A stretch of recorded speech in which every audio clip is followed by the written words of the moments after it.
Bir ayol ovqat suzayotganida qattiq charchaganini his qildi. Qornim ochdi shekilli deb o'yladi. Taomni suzib keldi. Qaynotasi tuzi past bo'libdi desa, qaynonasi yaxshi qaynamabdi dedi.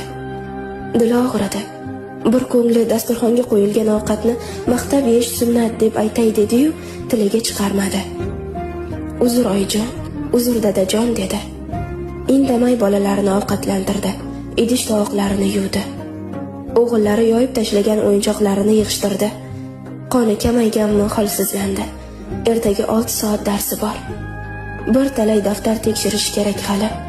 Bolalarni ertak aytib uxlatdi. Daftarlarni tekshirayotib ko'zi yumilib keta boshladi. Kimdir yelkasiga yengil ko'rpa tashlaganini his qildi. Ko'zini ochdi. Kelibdi.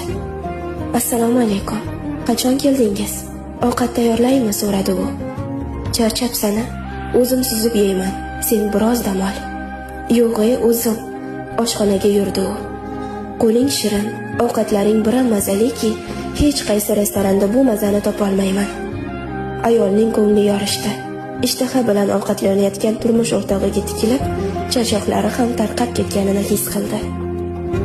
Kun bo'yi tilmagan, horigan vujudiga bir chindim mehr orqali bir dunyo quvvat kirib kelgandi.